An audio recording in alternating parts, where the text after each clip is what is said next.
la chambre de Dario, où il dormait paisiblement, inconscient du danger imminent. L'obscurité de la pièce était percée par les éclats de lumière des éclairs, révélant le visage de Tara, durci par la détermination. Elle s'approcha lentement du lit, ses pas silencieux comme ceux d'un chasseur traquant sa proie. Alors qu'elle levait le couteau, une dernière hésitation la traversa. Est-ce vraiment la solution?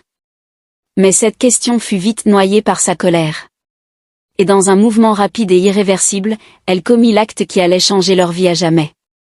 Dario se réveilla en hurlant, sa douleur déchirant le silence de la nuit.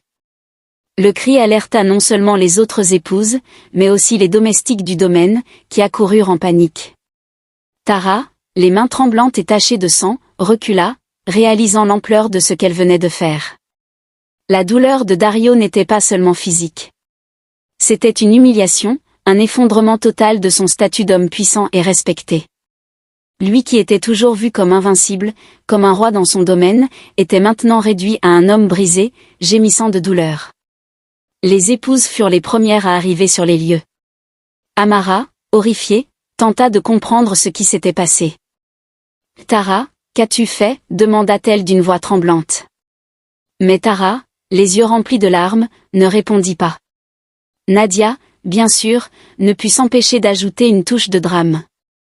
« Je savais que cela finirait mal, dit-elle en secouant la tête, bien que son sourire caché trahissait une satisfaction malveillante. Zina, fidèle à son caractère, se précipita pour aider Dario, mais ses mains tremblaient tellement qu'elle ne savait pas quoi faire. Le tumulte dans la maison attira rapidement l'attention des villageois. Bientôt, une foule se forma à l'extérieur, murmurant et spéculant sur ce qui avait bien pu se passer. « On dit que Tara a attaqué Dario » murmura une vieille femme. « Mais pourquoi ferait-elle une chose pareille ?»« Peut-être qu'il l'a trahi » répondit un jeune homme, secouant la tête avec incrédulité.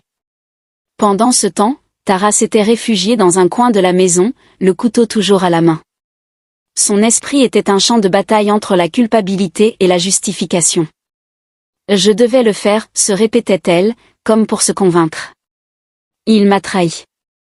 Il devait comprendre que je ne suis pas une femme qu'on peut humilier. » Mais malgré ces paroles, une partie d'elle savait qu'elle avait dépassé les limites.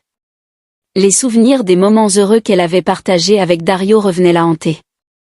Elle se rappela le jour de leur mariage, quand il lui avait promis de la chérir et de la protéger. Et maintenant, c'était elle qui l'avait blessée de manière irréparable. L'acte de Tara devint rapidement le sujet de toutes les conversations dans le village. Certains la blâmaient sévèrement, la qualifiant de femme folle ou de sorcière.